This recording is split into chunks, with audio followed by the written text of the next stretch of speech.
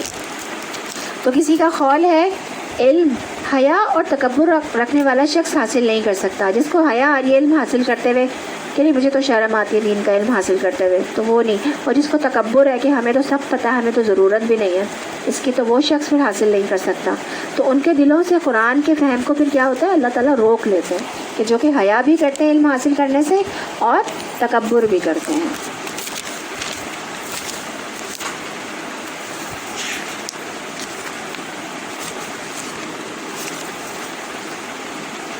ہماری نشانیوں کو جس کسی نے جھٹلایا اور آخرت کی پیشی کا انکار کیا اس کے سارے اعمال ضائع ہو گئے۔ کیا لوگ اس کے سوا کچھ اور جزا پا سکتے ہیں؟ جیسا کریں ویسا بھریں۔ موسیٰ کے پیچھے اس کی قوم کے لوگوں نے اپنے زیوروں سے ایک بچڑے کا پتلا بنا لیا جس میں سے بیل کی سی آواز نکلتی تھی۔ کیا انہیں نظر نہ آتا تھا کہ وہ نہ ان سے بولتا ہے نہ کسی معاملے میں ان کی رہنمائی کرتا ہے؟ تو کہ پھر بھی انہوں نے اسے معبود بنا لیا۔ وہ سخت ظالم تھے۔ سونے کا پتلا بنا لیا تھا انہوں نے، بچڑا بنا لیا تھا، اور اس میں سے جس نے بنایا تھا اس میں سے کچھ ایسا سسٹم رکھا کہ بیل کی آواز بھی نکلتی تھی۔ مطلب اس طرح سے اس نے بنا لیا اس کو نا کہ بیل کی آواز بھی اس میں سے نکلنے لگی، تو انہوں نے اسی کو ہی پوجنے لگے وہ۔ پھر جب ان کی فریب خورگی کا طلسم ٹوٹا اور انہوں نے دیکھ لیا کہ در حقیقت وہ گمراہ ہو گئے تو کہنے لگے اگر ہمارے رب نے ہم پر رحم نہ فرمایا اور ہم سے درگزر نہ کیا تو ہم برباد ہو جائیں گے۔ ادھر سے موسیٰ علیہ السلام غصے اور رنج میں بھرے ہوئے اپنی قوم کی طرف پلٹے۔ آتے ہی انہوں نے کہا بہت بری جانشینی کی تم لوگوں نے میرے بعد، کیا تم سے اتنا صبر نہ ہوا کہ اپنے رب کے حکم کا انتظار کر لیتے؟ اور تختیاں پھینک دی اور اپنے بھائی ہارون کے سر کے بال پکڑ کر اسے کھینچا۔ ہارون علیہ السلام نے کہا اے میری ماں کے بیٹے، ان لوگوں نے مجھے دبا لیا اور قریب تھا کہ مجھے مار ڈالتے۔ تو موسیٰ علیہ السلام کو تو اللہ تعالیٰ نے ہدایت دینے کے لیے بھیجا تھا نا۔ تختیاں جو تھیں وہ کیا تھیں؟ وہ ہدایت تھی، روشنی تھی جو کہ اللہ تعالیٰ نے ہدایت دی تھی کہ اس پر عمل کرو اور شکر بجا لاؤ۔ تو پیچھے کس کو جانشین بنا کے گئے تھے وہ؟ اپنے بھائی کو، ہارون علیہ السلام کو. تو انہوں نے کیا کیا، جب انہوں نے دیکھا کہ یہ تو بچڑے کی پوجا کرنے لگے تو انہوں نے اپنے بھائی کے سر کے بال پکڑ لیے. تو نبی جو ہوتے ہیں نا، نبیوں میں کچھ نبیوں میں جو ہے وہ جلالی وصف ہوتا ہے اور کچھ نبیوں میں جو ہے وہ جمالی وصف ہوتا ہے. کچھ غصے کے تیز ہوتے ہیں، جلال کے تیز ہوتے ہیں، اور کچھ میں جمالی وصف ہوتا ہے. ہمارے نبی کریم صلی اللہ علیہ وسلم جو تھے وہ جمالی وصف رکھتے تھے، نرم تھے بہت زیادہ، اور کسی بات پر اس طرح اس سے نہیں کرتے تھے، بھڑکتے نہیں تھے. اور حضرت موسیٰ علیہ السلام جو ہے وہ بھی بہت اچھے تھے، لیکن وصف کیا تھا ان کا؟ جلالی وصف تھا. جیسے کہ حضرت عمر فاروق رضی اللہ عنہ، ان میں بھی جلال تھا بہت زیادہ. اور نبی کریم صلی اللہ علیہ وسلم اور حضرت ابوبکر صدیق میں کیا تھا کہ وہ بہت نرم خو تھے، آرام سے بات کرتے تھے، غصے میں نہیں. تو حضرت موسیٰ علیہ السلام نے جو ہے وہ کیا کیا، اپنے بھائی کے سر کے بال پکڑ لیے اور کھینچا انہیں. تو ہارون علیہ السلام نے کہا اے میری ماں کی بیٹی، ان لوگوں نے مجھے دبا لیا اور قریب تھا کہ مجھے مار ڈالتے، بس تو دشمنوں کو مجھ پر ہنسنے کا موقع نہیں دے، اور اس ظالم گروہ کے سامنے مجھے، اس ظالم گروہ کے ساتھ مجھے نہ شامل کر. تو ایک مومن کا غصہ جو ہوتا ہے نا، اپنی ذات کے لیے نہیں ہوتا ہے، تو بلکہ وہ حق، ہدایت اور دین کے لیے ہوتا ہے. موسیٰ علیہ السلام کا غصہ اس وجہ سے تھا کہ قوم بت پرستی میں مبتلا ہو گئی تھی. بعض اوقات لوگ لیڈر کی بات بھی نہیں سنتے. عاجلتم امر ربکم، جلد بازی چاہے کسی نیکی کے کام میں ہو، وہ بعض اوقات انسان کو فتنے میں مبتلا کر دیتی ہے. جلدی کیا ہوتی ہے؟ کسی چیز کا وقت آنے سے پہلے ہی اس کی طرف چلے جانا، اور یہ قابل مذمت ہوتا ہے. جیسے اذان ہوئی نہیں، وقت داخل ہوا نہیں اور نماز پڑھنا شروع کر دی. سورا کہتے ہیں ایک چیز کو اس کے اول وقت میں جلدی کر دینا، یہ قابل تعریف ہے. سرعت قابل تعریف ہے، عجلت جو ہے وہ ناپسندیدہ ہے. ایک ہوتا ہے نا سرعت، ایک چیز کو اس کے اول وقت میں جلدی کر دینا. کہتے ہیں نا جلدی کرو، سرعت سے کرو. سرعت کا لفظ کبھی سنا آپ لوگوں نے؟ سرعت کبھی جو اردو پڑھتے ہیں، اگر آپ کبھی پڑھتے ہیں آپ لوگ اردو لٹریچر، تو اس میں دیکھیں کہ جلدی اور سرعت سے اس میں لفظ آتا ہے. اس کے معنی یہ ہوتا ہے کہ ہر کسی بھی کام کو بالکل صحیح اول وقت میں کرنا. اور جو دوسری چیز تھی اجل ہوتی ہے بہت زیادہ جلد بازی، کہ کسی چیز کے آنے کا وقت نہیں ہوا ہے اور اس کے پہلے سے ہی اس کو کر دو، تو وہ جلد بازی میں کیا ہوتا ہے؟ سارا کام خراب ہو جاتا ہے. تو وقت پر ہے، وقت پر، اول وقت میں، صحیح وقت پر بالکل کام کرنا، وہ سرعت کہلاتا ہے. حدیث میں آتا ہے تحمل مزاجی اللہ کی طرف سے ہے اور جلد بازی شیطان کی طرف سے ہے. نیک کام اول وقت میں کرنا جلد بازی نہیں، وہ سرعت ہوتا ہے. رسول اللہ صلی اللہ علیہ وسلم سے سوال کیا گیا اعمال میں کون سا عمل سب سے افضل ہے؟ آپ صلی اللہ علیہ وسلم نے فرمایا نماز کو اس کے اول وقت پر ادا کرنا. نہ ہی جلد بازی اچھی ہے اور نہ ہی تاخیر اچھی ہے. اول وقت میں کام کو کرنا پسندیدہ ہے، اس کا اجر بھی زیادہ ہے.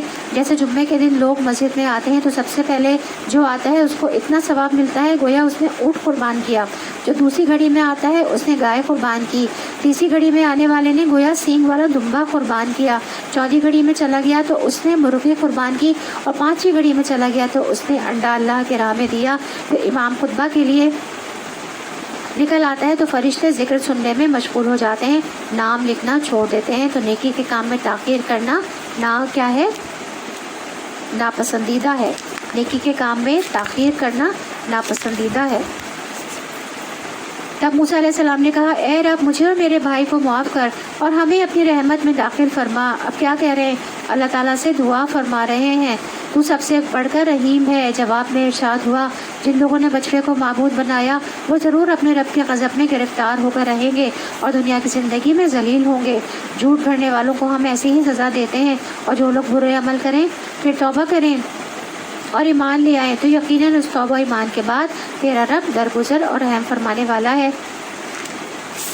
پھر جب موسیٰ علیہ السلام کا غصہ ٹھنڈا ہوا تو اس نے وہ تختیاں اٹھا لیں جن کے تحریر میں ہدایت اور رحمت تھی ان لوگوں کے لیے جو اپنے رب سے ڈرتے ہیں، اور اس نے اپنی قوم کے 70 آدمیوں کو منتخب کیا تاکہ وہ اس کے ساتھ ہمارے مقرر کیے ہوئے وقت پر حاضر ہوں. اللہ تعالیٰ نے بلایا تھا پھر موسیٰ علیہ السلام کے ساتھ 70 لوگوں کو. جب ان لوگوں کو ایک سخت زلزلے نے آ پکڑا تو موسیٰ علیہ السلام نے عرض کیا اے میرے سرکار، آپ چاہتے تو پہلے ہی ان کو اور مجھے ہلاک کر سکتے تھے. کیا آپ اس قصور میں جو ہم میں سے چند نادانوں نے کیا تھا ہم سب کو ہلاک کر دیں گے؟ یہ تو آپ کی ڈالی ہوئی ایک آزمائی تھی جس کے ذریعے سے آپ جسے چاہتے ہیں گمراہی میں مبتلا کر دیتے ہیں اور جسے چاہتے ہیں ہدایت بخش دیتے ہیں. ہیں, ہمارے سرپرست تو آپ ہی ہیں, بس ہمیں معاف کر دیجیے اور ہم پر رحم فرمائیے, آپ سب سے بڑھ کر معاف فرمانے والے ہیں. ہمارے لیے اس دنیا کی بھلائی بھی لکھ دیجیے اور آخرت کی بھی, ہم نے آپ کی طرف رجوع کر لیا. جواب میں کیا ارشاد کیا اللہ تعالیٰ نے, سزا تو میں جسے چاہتا ہوں دیتا ہوں, مگر میری رحمت ہر چیز پر چھائی ہوئی ہے اور اسے میں ان لوگوں کے حق میں لکھوں گا جو نافرمانی سے پرہیز کریں گے, زکوٰۃ دیں گے اور میری آیات پر ایمان لائیں گے. بس آج یہ رحمت ان لوگوں کا حصہ ہے جو اس پیغمبر نبی امی صلی اللہ علیہ وسلم کی پیروی اختیار کریں, جس کا ذکر انہیں اپنے ہاں تورات اور انجیل میں لکھا ہوا ملتا ہے. وہ انہیں نیکی کا حکم دیتا ہے, بدی سے روکتا ہے, ان کے لیے پاک چیزیں حلال اور ناپاک چیزیں حرام کرتا ہے, اور ان پر سے وہ بوجھ اتارتا ہے جو ان پر لدے ہوئے تھے, اور وہ بندشیں کھولتا ہے جن میں وہ جکڑے ہوئے تھے. لہٰذا جو لوگ اس پر ایمان لائیں اور اس کی حمایت اور نصرت کریں اور اس روشنی کی پیروی اختیار کریں جو اس کے ساتھ نازل کی گئی ہے, وہی لوگ فلاح پانے والے ہیں. اے نبی صلی اللہ علیہ وسلم کہو کہ اے انسانوں, میں تم سب کی طرف اس خدا کا پیغمبر ہوں جو زمین اور آسمانوں کی بادشاہی کا مالک ہے, اس کے سوا کوئی خدا نہیں ہے. وہی زندگی بخشتا ہے, وہی موت دیتا ہے. بس ایمان لاؤ اللہ پر اور اس کے بھیجے ہوئے نبی امی پر جو اللہ اور اس کے ارشادات کو مانتا ہے, اور پیروی اختیار کرو اس کی. امید ہے کہ تم راہ راست پالو گے. تو یہاں پر نبی امی سے مراد ہمارے پیارے نبی کریم حضرت محمد مصطفیٰ صلی اللہ علیہ وسلم ہے. آپ کو امی کیوں کہا گیا ہے؟ کیونکہ آپ صلی اللہ علیہ وسلم لکھ پڑھ نہیں سکتے تھے. اس کے باوجود آپ صلی اللہ علیہ وسلم پر اللہ تعالیٰ نے جو علم نازل کیا اس کی مثال نہیں, وہ پڑھے لکھوں کے پاس بھی نہیں ہے. اللہ تعالیٰ نے نبی کریم صلی اللہ علیہ وسلم کی وجہ سے امت کو آسانی بخشی, جس کا یہاں ذکر کیا جا رہا ہے, اور آپ واقعی آسانیاں دیتے تھے. آپ صلی اللہ علیہ وسلم فرماتے ہیں اگر میری امت پر مشقت نہ ہوتی تو میں انہیں ہر نماز کے وقت وضو کرنے کا حکم دیتا, یعنی ہر نماز کے لیے تازہ وضو کرنے کا حکم دیتا. اگر وضو ہے تو ایک ہی وضو سے کئی نماز بھی پڑھ سکتے ہو, کیونکہ بعض لوگ اس غلط فہمی کا شکار ہوتے ہیں کہ ہر نماز کے لیے تازہ وضو کرنے کی ضرورت ہے. خاص کر سفر میں اس ضرورت سے فائدہ اٹھانا چاہیے, یا جب آپ کے ساتھ اور لوگ بھی ہوں. اس طرح حدیث میں مسواک کے بارے میں بھی آتا ہے کہ اگر مشقت نہ ہوتی تو جتنا مسواک کا فائدہ ہے میں ہر نماز کے ساتھ پابندی کر دیتا, لیکن نہیں کی گئی. تو یاد رکھیے ہر رسول اپنی اپنی قوم کی طرف بھیجا گیا, لیکن آپ صلی اللہ علیہ وسلم سب کی طرف بھیجے گئے. قیامت کے دن تک آپ صلی اللہ علیہ وسلم کی رسالت سب کے لیے ہے, دنیا کے ہر ملک, ہر بر اعظم, ہر علاقے, ہر نسل, ہر زبان بولنے والوں کے لیے آپ صلی اللہ علیہ وسلم رسول ہیں. رسول اللہ صلی اللہ علیہ وسلم نے فرمایا پہلے انبیاء خاص اپنی قوموں کی طرف بھیجے جاتے تھے, لیکن مجھے تمام انسانوں کی ہدایت کے لیے بھیجا گیا ہے. رسول اللہ صلی اللہ علیہ وسلم نے فرمایا آسمانوں اور زمین کے درمیان جتنی چیزیں ہیں وہ سب جانتے ہیں کہ میں اللہ کا رسول ہوں, سوائے نافرمان جنات اور انسانوں کے. نافرمان جنات اور انسان کے وہ نہیں جانتے, وہ نہیں مانتے. لوگوں کی نجات نبی صلی اللہ علیہ وسلم پر ایمان لانے میں ہی ہے. نبی صلی اللہ علیہ وسلم نے فرمایا قسم ہے اس ذات کی جس کے ہاتھ میں محمد صلی اللہ علیہ وسلم کی جان ہے, اس امت کا کوئی بھی یہودی یا نصرانی جو میرے بارے میں سنے پھر جس کے ساتھ میں بھیجا گیا ہوں وہ اس پر ایمان نہ لائے تو اس کا ٹھکانہ جہنم والوں میں سے ہوگا. جس نے سن لیا, جان لیا, اس کے لیے لازم ہو گیا کہ وہ ایمان لے آئے. موسیٰ علیہ السلام کی قوم میں ایک گروہ ایسا بھی تھا جو حق کے مطابق ہدایت کرتا اور حق ہی کے مطابق انصاف کرتا, اور ہم نے اس قوم کو 12 گھرانوں میں تقسیم کر کے انہیں مستقل گروہوں کی شکل دے دی تھی. اور جب موسیٰ سے اس کی قوم نے پانی مانگا تو ہم نے اس کو اشارہ کیا کہ فلاں چٹان پر اپنی لاٹھی مارو. چنانچہ اس چٹان سے یکایک 12 چشمے پھوٹ نکلے اور ہر گروہ نے اپنی پانی لینے کی جگہ متعین کر لی. ہم نے ان پر بادل کا سایہ کیا, ان پر من و سلوہ اتارا. ابھی بنی اسرائیل کے جو نعمتیں ان کا ذکر ہو رہا ہے, کھاؤ وہ پاک چیزیں جو ہم نے تم کو بخشی ہیں, مگر اس کے بعد انہوں نے جو کچھ کیا ہم پر تو ظلم نہیں کیا بلکہ اپنے آپ پر اوپر ظلم کرتے رہے. یاد کرو وہ وقت جب مجھ سے کہا گیا تھا کہ اس بستی میں جا کر بس جاؤ اور اس کی پیداوار سے اپنے حسب منشا روزی حاصل کرو, اور حتتن کہتے جاؤ اور شہر کے دروازے میں سجدہ ریز ہوتے ہوئے داخل ہو. ہم تمہاری خطاؤں کو معاف کر دیں گے اور نیک رویہ رکھنے والوں کو مزید فضل سے نوازیں گے. مگر جو لوگ ان میں سے ظالم تھے انہوں نے اس بات کو جو ان سے کہی گئی تھی بدل ڈالا, اور نتیجہ یہ ہوا کہ ہم نے ان کے ظلم کی پاداش میں ان پر آسمان سے عذاب بھیج دیا. اور ذرا جو بھی حکم دیے تھے نا تو ان کو کیا کیا تھا بنی اسرائیل نے, اس کی نافرمانی کی تھی تو پھر اللہ تعالیٰ کیا کرتے تھے، ان پر عذاب بھیجتے تھے۔ اور ذرا ان سے اس بستی کا حال بھی پوچھو جو سمندر کے کنارے واقع تھی، انہیں یاد دلاؤ وہ واقعہ کہ وہاں کے لوگ سب ہفتے کے دن احکام الہی کی خلاف ورزی کرتے تھے، اور یہ کہ مچھلیاں سبت ہی کے دن ابھر ابھر کر سطح پر ان کے سامنے آتی تھیں اور سب کے سوا باقی دنوں میں نہیں آتی تھیں۔ یہ اس لیے ہوتا تھا کہ ہم ان کی نافرمانیوں کی وجہ سے ان کو آزمائش میں ڈال رہے تھے۔ اور انہیں یہ بھی یاد دلاؤ کہ جب ان میں سے ایک گروہ نے دوسرے گروہ سے کہا تھا کہ تم ایسے لوگوں کو کیوں نصیحت کرتے ہو کہ جنہیں اللہ ہلاک کرنے والا یا سخت سزا دینے والا ہے، تو انہوں نے جواب دیا تھا کہ ہم یہ سب کچھ تمہارے رب کے حضور اپنی معذرت پیش کرنے کے لیے کرتے ہیں اور اس امید پر کرتے ہیں کہ شاید یہ لوگ اس کی نافرمانی سے پرہیز کرنے لگیں۔ آخرکار جب وہ ان ہدایت کو بالکل ہی فراموش کر گئے تو جو انہیں یاد کرائی گئی تھی تو ہم نے ان لوگوں کو بچا لیا جو برائی سے روکتے تھے، اور باقی سب لوگوں کو جو ظالم تھے ان کی نافرمانیوں پر سخت عذاب میں پکڑ لیا۔ پھر جب وہ پوری سرکشی کے ساتھ وہی کام کیے چلے گئے جس سے انہیں روکا گیا تو ہم نے کہا بندر بن جاؤ ذلیل و خوار ہو کر۔ تو یہاں پہ ایک قوم تھی جس کو پورا واقعہ آپ نے سن لیا کہ ان کو اللہ تعالیٰ نے منع کیا تھا کہ ہفتے کے دن مچھلیاں نہیں پکڑنی ہیں، تو ان کے بھی جو ہے وہ گروہ کے ان کے بھی قوم کے لوگ تھے، تو کچھ لوگوں نے ان کو منع کیا تھا اور کچھ لوگوں نے ان کو روکا تھا۔ تو اب دیکھیں کہ ان کے بارے میں کیا کہا جا رہا ہے۔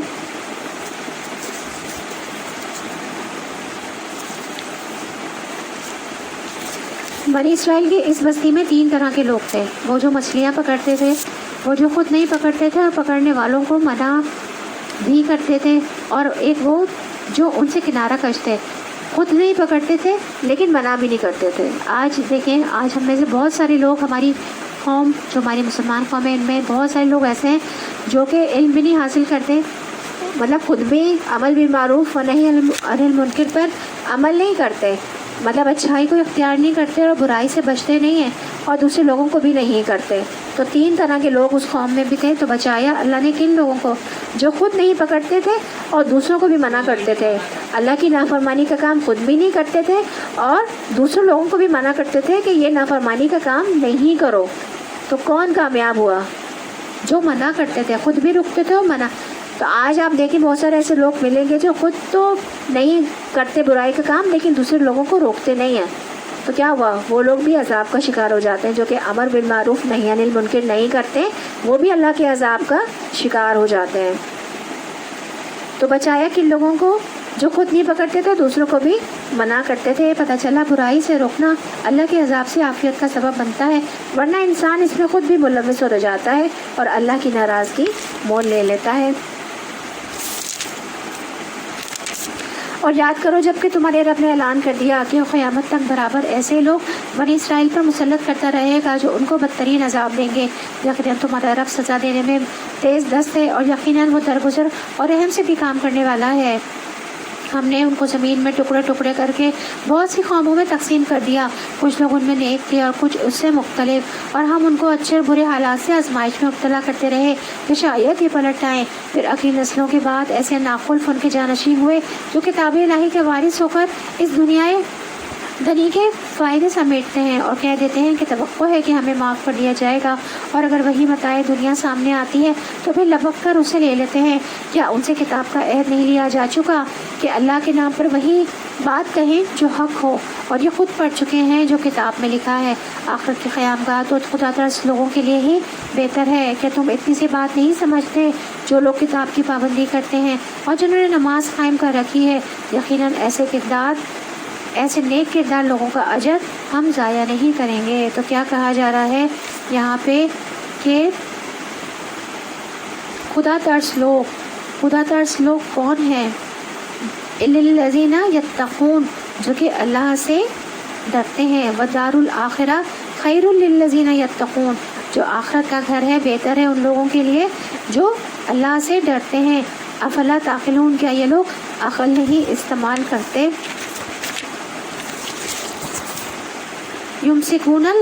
یمسکون بالکتاب، کتاب کو تھام لینے کا مطلب کیا ہے؟ اس کو لے لینا، بار بار پڑھتے رہنا، اس سے فائدہ اٹھاتے رہنا، اور اس کو پڑھنے کے بعد سب سے اہم چیز اپنی نمازیں درست کرنا، ایسے ہی لوگ اللہ کے یہاں مصلح قرار پاتے ہیں اور اللہ ان لوگوں کا اجر ضائع نہیں ہونے دیتا۔ تو یہاں پہ جو آیا نا یمسکون کا بھی لفظ آیا، والذین یمسکون بالکتاب، کہ جو لوگ اللہ کی کتاب کی پابندی کرتے ہیں یا اللہ کی کتاب کو تھام لیتے ہیں اور نماز قائم کرتے ہیں، اپنی نمازوں کی اصلاح کر لیتے ہیں، تو کیا ہوگا؟ بے شک نہیں، لا نضیع، ضائع کیا جائے گا اجر مصلحین صالح لوگوں کا۔ تو ہم کیا کر رہے ہیں؟ ہم یہ قرآن کو تھامنے کی کوشش کر رہے ہیں نا، اپنی نمازوں کی بھی اصلاح کر رہے ہیں نا، تو کیا ہوگا؟ اللہ تعالیٰ اجر ضائع نہیں کرتے۔ جو لوگ مصلحین اصلاح کر لیتے ہیں، اپنی صالحین ہوتے ہیں، نیک ہوتے ہیں، اپنی اصلاح بھی کرتے ہیں، دوسرے لوگوں کی بھی اصلاح کرتے ہیں، تو اللہ تعالیٰ ان کا اجر ضائع نہیں جانے دیتے۔ انہیں وہ وقت بھی کچھ یاد ہے کہ جب کہ ہم نے پہاڑ کو ہلا کر ان پر اس طرح سے چھا دیا تھا کہ گویا وہ چھتری ہے، اور یہ گمان کر رہے تھے کہ وہ ان پر آ پڑے گا، اور اس وقت ہم نے ان سے کہا تھا کہ جو کتاب ہم تمہیں دے رہے ہیں اسے مضبوطی کے ساتھ تھامو، اور جو کچھ اس میں لکھا ہے اسے یاد رکھو، توقع ہے کہ تم غلط روی سے بچے رہو گے۔ بنی اسرائیل پر جو ہے وہ پہاڑ لا کر بھی اللہ تعالیٰ نے ان سے عہد لیا تھا، مطلب یہ کہ اتنے زیادہ وہ ہو گئے تھے، کیا کہنا چاہیے کہ بالکل ہی مطلب نافرمان ہو گئے تھے، سنتے نہیں تھے اور بات پر عمل نہیں کرتے تھے اور نافرمانی کرتے تھے، تو اللہ تعالیٰ نے پہاڑ کو ان کے سر پر لا کر ان سے عہد کیا تھا زبردستی۔ اور اے نبی صلی اللہ علیہ وسلم، لوگوں کو یاد دلاؤ وہ وقت جب کہ تمہارے رب نے بنی آدم کی پشتوں سے ان کی نسل کو نکالا تھا اور انہیں خود ان کے اوپر گواہ بناتے ہوئے پوچھا تھا، کیا میں تمہارا رب نہیں ہوں؟ انہوں نے کہا، ضرور آپ ہی ہمارے رب ہیں، ہم اس پر گواہی دیتے ہیں۔ یہ ہم نے اس لیے کیا کہ کہیں تم قیامت کے روز یہ نہ کہہ دو کہ ہم تو اس بات سے بے خبر تھے۔ تو یہاں پر ایک بہت ہی اہم واقعے کی طرف اشارہ ہے جس کا ذکر کتاب اللہ سے ہمیں ملتا ہے۔ ایک بہت قیمتی معلومات میں اضافہ ہے۔ قیامت تک جتنی بھی روحیں آنے والی تھی نا، روحیں، اللہ تعالیٰ نے ان کو اکٹھے آدم علیہ السلام کی پشت سے پیدا کر دیا تھا اور پھر ان سے خود خطاب کیا، الست بربکم۔ تو سب روحوں نے اپنے رب کو پہچان لیا اور کہا کہ ہم یہ گواہی دیتے ہیں کہ آپ ہمارے رب ہیں۔ اس کو وعدہ الست بھی کہا جاتا ہے۔ اللہ تعالیٰ نے بتایا کہ اس لیے گواہی لے رہا ہوں کہ تم سے قیامت کے دن کہ تم یہ نہ کہو کہ ہمیں تو پتہ ہی نہیں تھا ہمارا بھی کوئی رب ہے۔ یاد رکھیے، نہ صرف ہم مسلمانوں نے یہ ہماری روحوں نے کیا ہے، بلکہ جو کافر ہیں اور جتنے انسانوں کی بات ہوئی ہے یہاں پہ، آدم علیہ السلام کی سے جتنے بھی نکلے ہیں، تو وہ ساری روحوں، تمام انسانوں کی روحوں سے اللہ تعالیٰ نے وعدہ لے چکے ہیں اور اس کو وعدہ الست کہا جاتا ہے۔ اور تمام روحیں کیا کہہ چکی ہیں؟ تمام انسانوں کی ہم گواہی دیتے ہیں کہ آپ ہمارے رب ہیں۔ اسی لیے کہا جاتا ہے کہ جب پیدا ہوتا ہے نا کوئی بچہ، تو وہ کیا ہوتا ہے؟ وہ دین اسلام پر ہی ہوتا ہے، اللہ کے دین پر ہوتا ہے وہ۔ تو اللہ تعالیٰ نے بتایا کہ اس لیے گواہی لے رہا ہوں تم سے کہ قیامت کے دن تم یہ نہ کہو کہ ہمیں تو پتہ ہی نہیں تھا کہ ہمارا بھی کوئی رب ہے۔ تو یاد رکھیے، اس بات کو انسان کے اندر اس کے لاشعور میں ڈال دیا گیا ہے۔ اس لیے جن کا شعور کچھ بھی کام کرتا ہے وہ حق کو دیکھ کر اپنے رب کو پہچانتے ہیں۔ ہمارے لیے تو بہت یہ کیا کہنا چاہیے، بہت ہی خوش قسمتی ہے کہ ہم لوگ مسلمان گھرانوں میں پیدا ہوئے اور ہمیں کلمہ نہیں پڑھنا پڑا، اور ہمیں یہ نہیں ہوا کہ ہم جو ہے وہ خاص طور پر دین اسلام قبول کرتے ہیں۔ ہم تو مسلمان گھرانے میں ہی پیدا ہوئے، تو ہماری بہت زیادہ کیا ہے، خوش قسمتی ہے۔ تو اس لیے جن کا شعور کچھ بھی کام کرتا ہے وہ حق کو دیکھ کر اپنے رب کو پہچان جاتے ہیں۔ انہیں رب کو پہچاننے میں کوئی دیر نہیں لگتی، جیسے نجاشی، فرعون کے جادوگر۔ اللہ سبحانہ و تعالیٰ نے ہر انسان کی فطرت میں خیر رکھ دی ہے۔ پھر انسان سوچتا ہے کہ اسے یاد کیوں نہیں آتا، وہ کون سا دن تھا، ہم کہاں کھڑے تھے، وہ ہمارے حافظے میں نہیں ہے، لیکن اس کے اثرات ہیں۔ وہ حافظے میں کیوں نہیں؟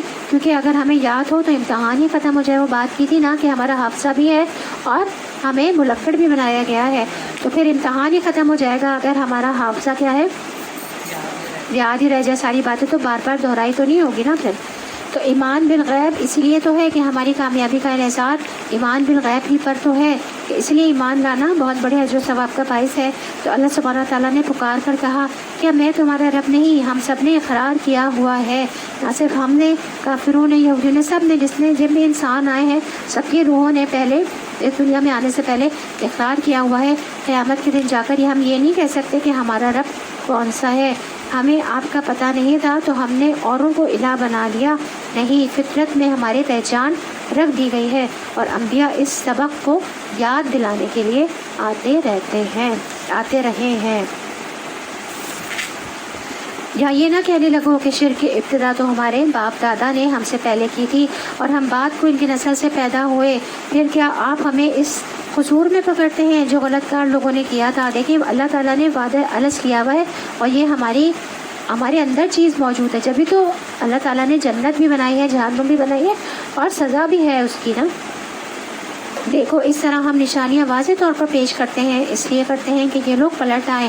اور اے نبی صلی اللہ علیہ وسلم، ان کے سامنے اس شخص کا حال بیان کرو جس کو ہم نے اپنی آیات کا علم عطا کیا تھا مگر وہ ان کی پابندی سے نکل بھاگا.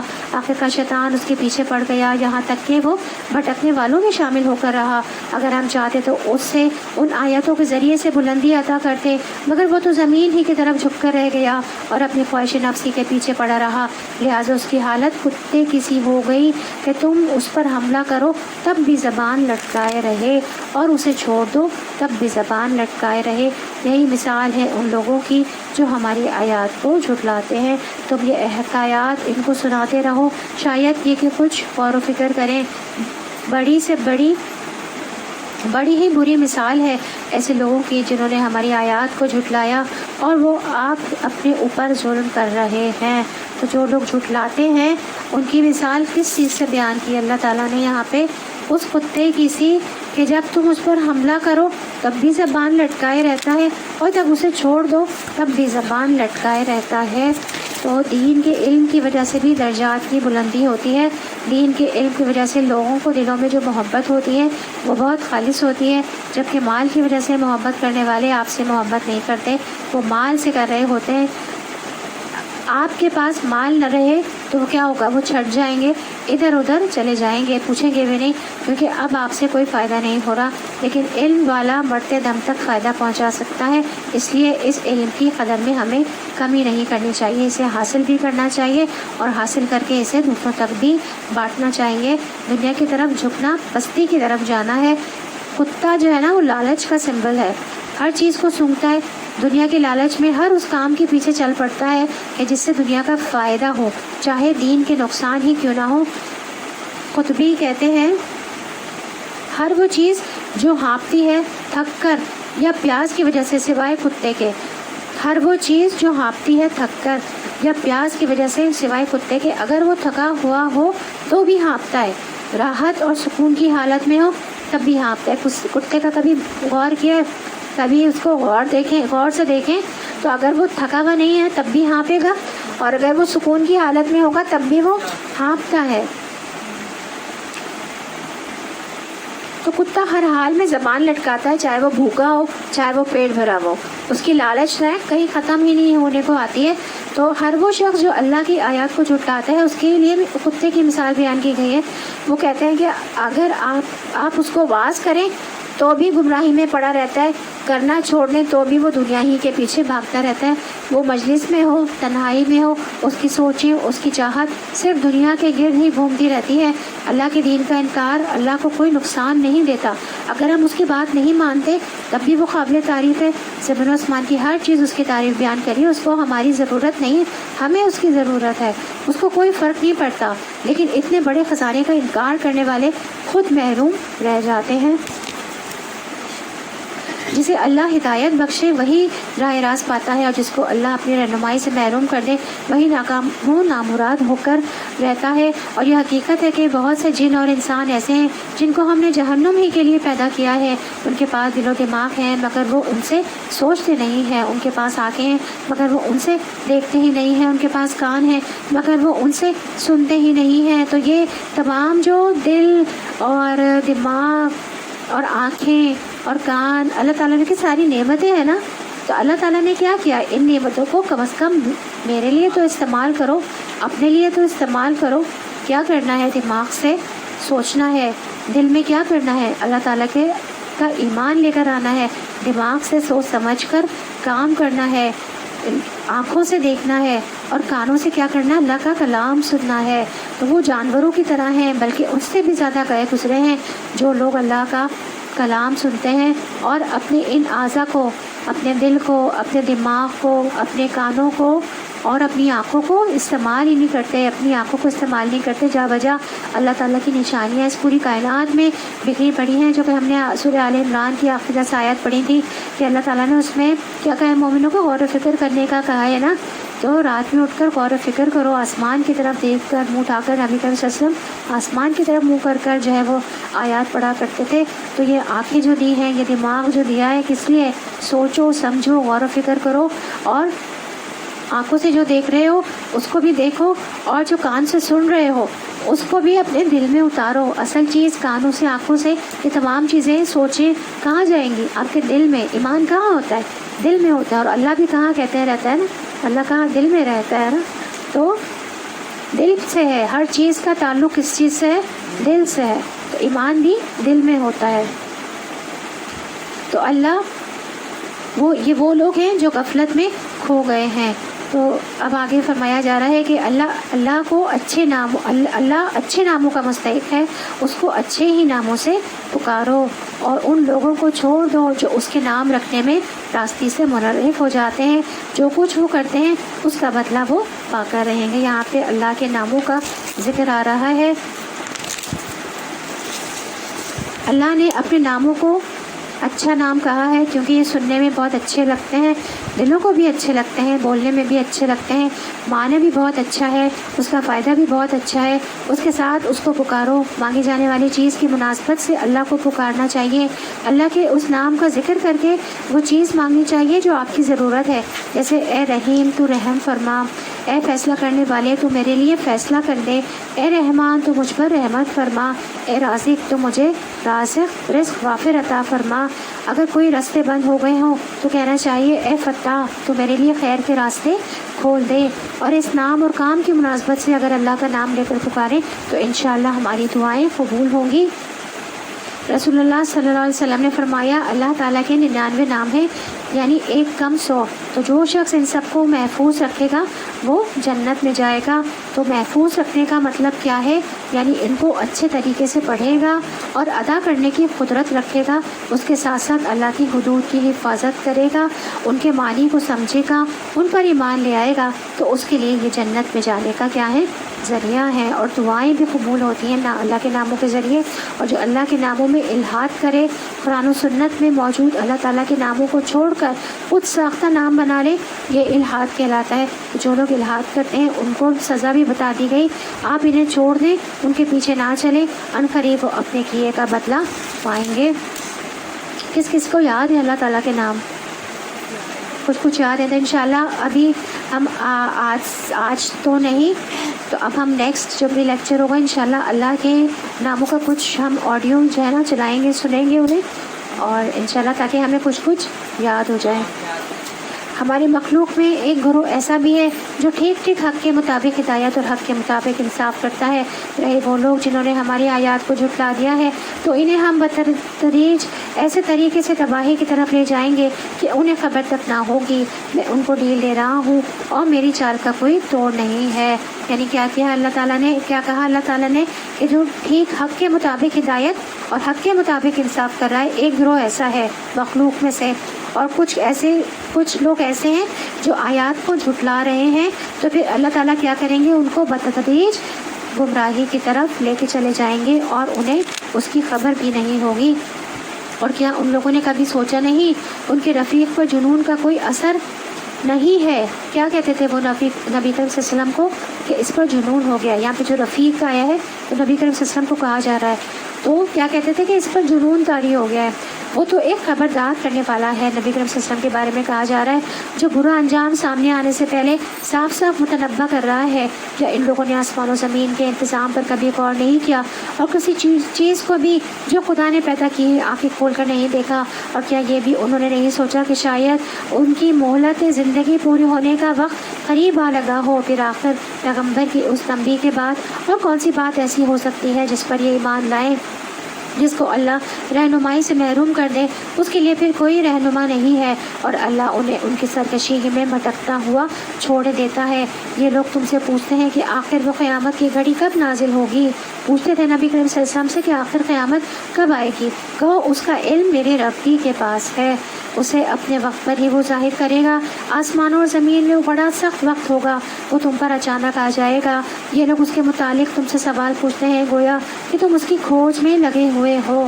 کیا کہا کہ وہ بڑا ہی سخت وقت ہوگا، جب وہ وقت آئے گا قیامت کا بہت سخت وقت ہوگا اور وہ تم پر اچانک آ جائے گا۔ دو چیزیں پتہ چلی نا، سخت ہوگا اور اچانک آئے گا۔ کہو اس کا علم بھی کس کو ہے؟ صرف اللہ تعالیٰ کو ہے، مگر اکثر لوگ اس حقیقت سے ناواقف ہیں۔ وہ نبی کریم صلی اللہ علیہ وسلم سے ہی پوچھتے تھے آپ بتائیں، تو نبی کریم صلی اللہ علیہ وسلم کیا کہتے تھے کہ مجھے اس کا علم نہیں ہے، ہاں اس کی نشانیاں بتا دی گئی ہیں کہ ان نشانیوں کو جان کر اندازہ صحیح ایگزیکٹ جو علم ہے نا وہ تو اللہ تعالیٰ کو پتہ ہے۔ کچھ نشانیاں اللہ تعالیٰ نے بتا دی ہیں، قرآن پاک میں بھی موجود ہیں اور حدیث کے ذریعے بھی پتہ چلتے ہیں۔ آگے پاروں میں آئیں گے تو ہم انشاءاللہ ان کے بارے میں پڑھیں گے۔ اے نبی ان سے کہو کہ میں اپنی ذات کے لیے کسی نفع اور نقصان کا اختیار نہیں رکھتا، اللہ ہی جو کچھ چاہتا ہے وہ ہوتا ہے، اور مجھے غیب کا علم نہیں ہوتا۔ میں بہت سے فائدے اپنے لیے حاصل کر لیتا، اگر مجھے غیب کا علم ہوتا تو میں بہت سے فائدے اپنے لیے حاصل کر لیتا اور مجھے کوئی نقصان نہ پہنچتا، مگر میں تو محض ایک خبردار کرنے والا ہوں اور ایک خوشخبری سنانے والا ہوں ان لوگوں کے لیے جو میری بات مانے۔ وہ اللہ ہی ہے جس نے تمہیں ایک جان سے پیدا کیا اور اس کے جن سے اس کا جوڑ بنایا تاکہ اس کے پاس سکون حاصل کر لے۔ تو یہاں پہ ہم دیکھیں کہ اللہ تعالیٰ نے کیا ذکر فرمایا کہ ہم نے تمہیں ایک جان سے پیدا کیا اور پھر اسی ایک جان سے تمہارا جن سے جوڑ بنایا۔ انسان میں بھی جوڑ ہے نا، مرد ہے اور عورت ہے، اور دوسرے جو جنس ہیں جانوروں میں بھی جوڑ ہوتے ہیں، بلا اور بلی، بکرا اور بکری، اسی طرح سے مختلف جوڑ ہوتے ہیں۔ تو اللہ تعالیٰ نے کیا کیا، اسی جن سے اس کا جوڑ بنایا تاکہ اس کے پاس سکون حاصل کرے۔ تو یہاں سے ایک عورت کی زندگی کا اہم ترین رول بھی واضح ہوتا ہے کہ شوہر کے لیے کیا ہے، باعث سکون ہے۔ تو یہ اس کی بہت بڑی عبادت بھی ہے تاکہ شوہر باہر کے بڑے بڑے کام کر سکے۔ باہر کی دنیا کے چیلنجز بہت بڑے ہوتے ہیں، اس لیے گھر کے اندر سکون ہونا چاہیے، لیکن ہم اپنے ہی کاموں کو بڑا سمجھتے ہیں۔ عورتیں کیا کہتی ہیں ہمارا کام زیادہ بڑا ہے، بہرحال وہ کام بھی مشقت والا ہے اور پورے دن کی ڈیوٹی ہوتی ہے، 24 آورس کی ڈیوٹی ہوتی ہے جو کہ وہ سر انجام دیتی ہے۔ لیکن اللہ تعالیٰ نے عورت کی اللہ تعالیٰ نے اگر کسی کو بنایا ہے ایسے کام کے لیے تو وہ اس کے اندر اس کی صلاحیت ہے۔ لا یکلف اللہ نفسا الا وسعها، اللہ تعالیٰ نے کبھی کسی کو اس کی جو کیا کہنا چاہیے، اس کی جو صلاحیت ہے اس سے بڑھ کر کبھی بھی، حیثیت اور صلاحیت سے بڑھ کر اللہ تعالیٰ نے اس کا بوجھ نہیں ڈالا۔ تو عورتیں جو کہتی ہیں کہ ہم 24 آورس کام کرتے ہیں، حالانکہ اللہ تعالیٰ نے ان کو صلاحیت دی ہوگی نا، کر لیتی ہیں نا عورتیں۔ آپ دیکھیں کتنے ہر وقت جو ہے کتنا آپ کا 3 ڈائمینشنس میں ایک وقت میں دماغ چل رہا ہوتا ہے، بچے بھی دیکھ رہے ہیں، کوکنگ بھی کر رہے ہیں، یہ کام بھی کر رہے ہیں۔ دماغ جب چلاتے ہیں تو دماغ چل جاتا ہے نا، چل جاتا ہے نا۔ جب ہم بہت سارے کام ایک ملٹی ٹاسکنگ کر رہے ہوتے ہیں تو دماغ چل ہی جاتا ہے۔ تو پھر کیا ہوتا ہے کہ جب انسان اپنے آپ کو دنیا میں پتہ نہیں کتنے فیصد، میں کہیں پڑھ رہی تھی کہ دماغ ہمارا جو استعمال کرتے ہیں ہم 1% کے پتہ نہیں کتنے 3% استعمال کرتے ہیں۔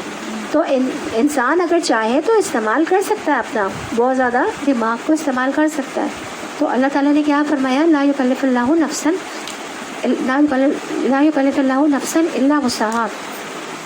تو اس کا مطلب یہ نہیں کہ بیوی کو سکون نہیں چاہیے یا اس کی طلب نہیں ہونی چاہیے، یہ تو دو طرفہ ہی ہوتا ہے، لیکن گھر کو پرسکون کرنے میں بیوی کا رول جو ہے مرد سے زیادہ ہوتا ہے۔ تو مرد تو مہمان کی طرح سارا دن کام کر کے آ جاتے ہیں گھر میں اور رات گزار کر پھر صبح کام پر چلے جاتے ہیں، لیکن اس لیے کہ گھر کی ذمہ داری اور سکون کو برقرار رکھنا عورت کی ذمہ داری ہے، تو اس لیے اسے متوجہ بھی کیا گیا ہے یہاں پہ۔ اس لیے دیکھیں جنس کی بات ہوئی ہے اور کیا کہا گیا ہے، جوڑ کی بات ہوئی ہے نا، کہ اس کے پاس سکون حاصل کرے۔ پھر جب مرد نے عورت کو ڈھانک لیا تو اسے خفیف سا حمل رہ گیا جسے لیے وہ چلتی پھرتی ہے۔ پھر جب وہ بوجھل ہو گئی تو دونوں نے مل کر اللہ اپنے رب سے دعا کی کہ اگر تو نے ہم کو اچھا سا بچہ دیا تو ہم تیرے شکر گزار ہوں گے۔ مگر جب اللہ نے ان کو ایک صحیح و سالم بچہ دے دیا تو وہ اس کی بخشش و عنایت میں دوسروں کو اس کا شریک ٹھہرانے لگتے ہیں. یعنی کہ جب یہی مرد و عورت ان کے جب بچہ ہو جاتا ہے تو وہ کیا دعا کرتے ہیں اللہ تعالیٰ سے کہ ہمیں اچھا صحت مند بچہ دے. لیکن جب کیا ہوتا ہے وہی صحیح سالم بچہ جب اللہ تعالیٰ دے دیتے ہیں تو اس کی خوشی میں بخشش اور عنایت میں ہم کیا کرتے ہیں دوسروں کو اللہ کو ہی شریک ٹھہرانے لگتے ہیں نا. نیازیں ہم کہاں چڑھاتے ہیں جا کے بازاروں پہ جا کے چڑھا دیتے ہیں, شریک کرنے لگتے ہیں نا. تو اللہ بہت بلند و برتر ہے ان مشرکانہ باتوں سے جو یہ لوگ کرتے ہیں. پھر ہم اور کیسی کتنی دوسری باتیں ہم مطلب اسراف کرنے اللہ کی نافرمانی کے کام کرنے لگتے ہیں نا. ہم کتنے اسراف کتنا کرتے ہیں ہم کہ بچے کی پیدائش پہ بعض لوگ دیکھیں خوشی ہے بچے کا پیدا ہونا, لیکن خوشی کا موقع کیا رکھا ہے اللہ تعالیٰ نے, کیسے ہے اللہ نے رکھا ہے نا, اور تقریب رکھی ہے نا, عقیقہ کی رکھا ہے, خوشی رکھی ہے گوشت کہ خود بھی کھاؤ اور دوسروں میں بھی بانٹو, تو وہ کر سکتے ہیں نا خوشی ہے تو کیسے نادان ہیں یہ لوگ کہ ان کو خدا کا شریک ٹھہراتے ہیں جو کسی چیز کو پیدا نہیں کرتے بلکہ خود پیدا کیے جاتے ہیں, جو نہ ان کی مدد کر سکتے ہیں اور نہ آپ اپنی مدد ہی پر قادر ہیں. اگر تم انہیں سیدھی راہ پر آنے کی دعوت دو تو وہ تمہارے پیچھے نہ آئیں, خواہ تم انہیں پکارو یا خاموش رہو, دونوں صورتوں میں تمہارے لیے یکساں ہی رہے. تم لوگ خدا کو چھوڑ کر جنہیں پکارتے ہو وہ تو محض بندے ہیں جیسے تم بندے ہو. ان سے دعائیں مانگ دیکھو کہ تمہاری دعاؤں کا جواب دیں گے اگر ان کے بارے میں تمہارے خیالات صحیح ہیں. اب یہ شرک کے بارے میں دوبارہ بات ہو رہی ہے ساری. کیا یہ پاؤں رکھتے ہیں کہ ان سے چلیں, بتوں کے بارے میں بات ہو رہی ہے. کیا یہ ہاتھ رکھتے ہیں کہ ان سے پکڑیں, کیا یہ آنکھیں رکھتے ہیں کہ ان سے دیکھیں, کیا یہ کان رکھتے ہیں کہ ان سے سنیں. اے نبی صلی اللہ علیہ وسلم ان سے کہو بلا لو اپنے ٹھہرائے ہوئے شریکوں کو, پھر تم سب مل کر میرے خلاف تدبیریں کرو اور مجھے ہرگز مہلت نہ دو. میرا حامی و ناصر وہ خدا ہے جس نے یہ کتاب نازل کی ہے. کیا کہا جا رہا ہے نبی صلی اللہ علیہ وسلم سے کہ آپ ان سے کہیں جو کفار تھے کہ بلا لیں اپنے ٹھہرائے ہوئے شریکوں کو اور پھر سب مل کر میرے خلاف تدبیر کریں. تو میرا مددگار تو اللہ تعالیٰ ہے جس نے یہ کتاب نازل کی ہے, جس نے یہ وحی بھیجی ہے اور وہ نیک آدمیوں کی حمایت کرتا ہے. خلاف اس کے کہ تم جنہیں خدا کو چھوڑ کر پکارتے ہو وہ تمہاری مدد نہیں کر سکتے اور نہ خود اپنی مدد کرنے کے قابل ہیں. خود اپنی مدد کر سکتے ہیں, وہ پاؤں نہ تو ان کے پاؤں ہیں, نہ وہ چل سکتے ہیں, نہ وہ کھا سکتے ہیں اور نہ ہاتھ سے کچھ پکڑ سکتے ہیں, کچھ بھی نہیں کر سکتے. آپ جس کے سامنے بتوں کی پوجا کرتے ہیں لوگ کتنا, وہ تو خود بے جان ہے, محتاج ہے, ان کو خود اٹھا کر لے جایا جاتا ہے. وہ بھی بے جان ہیں, مردے ہیں, وہ کیا کریں گے, وہ تو کچھ نہیں, وہ تو خود جو ہے وہ محتاج ہے اللہ تعالیٰ کے. بخلاف اس کے کہ تم جنہیں خدا کو چھوڑ کر پکارتے ہو وہ نہ تمہاری مدد کر سکتے ہیں اور نہ خود اپنی ہی مدد کرنے کے قابل ہیں, بلکہ اگر تم انہیں سیدھی راہ پر آنے کے لیے کہو تو وہ تمہاری بات سن بھی نہیں سکتے. بظاہر تم کو ایسا نظر آتا ہے کہ وہ تمہاری طرف دیکھ رہے ہیں مگر فی الواقع وہ کچھ بھی نہیں دیکھتے. تو اے نبی صلی اللہ علیہ وسلم نرمی اور درگزر کا طریقہ اختیار کرو, معروف کی تلقین کیے جاؤ اور جاہلوں سے نہ الجھو. تو وہ جو بات نہیں سن رہے تھے کفار, تو نبی کریم صلی اللہ علیہ وسلم کو کیا کہا جا رہا ہے کہ آپ نرمی کا مظاہرہ کریں, درگزر کریں, معاف کریں اور معروف کی تلقین کیے جائیں, مطلب اللہ کی اطاعت کا حکم دیتے جائیں اور جاہلوں سے الجھے نہیں. جو جاہل ہیں ان سے کیا کرنا ہے, بحث نہیں کرنا. مطلب یہاں پہ آراز کا لفظ آیا ہے کہ جاہلوں سے آراز برتنا ہے, ان کو کوئی جواب نہیں دینا, ان سے درگزر کر جانا ہے. تو ہمارے دین نے ہمیں کیا سکھایا, جاہلوں سے کنارہ کشی اختیار کریں, کیونکہ جب انسان نیکی کا کام کرتا ہے, کسی کو برائی سے روکتا ہے, کوئی نیکی کی تعلیم دیتا ہے, تو لوگ اس سے اکثر الجھ بھی پڑتے ہیں اور وہ یہ جانتے ہی نہیں ہیں کہ آپ کیا چاہتے ہیں. ہم میں سے اکثر لوگوں کو اس کا اتفاق ہوا ہوگا کہ گھر میں کوئی اچھی بات کی یا کسی گیدرنگ میں یا خاص طور پر کسی موقع پر کی تو کوئی نہ کوئی ہمارے پیچھے پڑ جاتا ہے کہ اپنے گھر کو دیکھو, اپنے آپ کو دیکھو, ابھی ہم کہاں اس قابل ہوئے ہیں وغیرہ وغیرہ. ہاں یہ سب ہوتی ہے نا باتیں. تو یہاں پر پہلے فرما دیا گیا خذ العفو, جو کہے گا اسے معاف کرتے جانا ہے, پیچھے نہیں پڑنا اور نیکی کا کام بتاتے رہنا. آئینیہ جب عمر رضی اللہ عنہ کے پاس گئے تو کہنے لگے کہ اے خطاب کے بیٹے, بس اللہ کی قسم نہ تو تم انصاف کرتے ہو نہ تم ہمارے ساتھ کچھ ثقافت سے پیش آتے ہو. تو عمر رضی اللہ عنہ کو یہ سن کر غصہ آیا, غصے کے تیز سے نہ تھوڑے, اور قریب تھا کہ انہیں مارے. اور اس وقت حر نے اسے کہا اے امیر المومنین, اللہ نے اپنے نبی سے فرمایا ہے خذ العفو وامر بالعرف واعرض عن الجاہلین، اسی آیت کا حصہ، کہ اللہ کی قسم جب حر نے قرآن مجید کی تلاوت کی تو عمر رضی اللہ عنہ وہیں رک گئے اور آپ اللہ کے کتاب کے سامنے گردن جھکا دینے والے تھے۔ کون؟ حضرت عمر رضی اللہ عنہ۔ تو جب یہی آیت بتائی کہ نرمی و درگزر کا طریقہ اختیار کرو، معروف کی تلقین کرو اور جاہلوں سے نہ الجھو، تو حضرت عمر رضی اللہ عنہ حالانکہ غصے میں تھے، تو جب یہ آیت پڑھی تو وہ چپ ہو گئے اور خاموش ہو گئے۔ اگر کبھی شیطان تمہیں اکسائے تو اللہ کی پناہ مانگو، وہ سب کچھ سننے والا اور جاننے والا ہے۔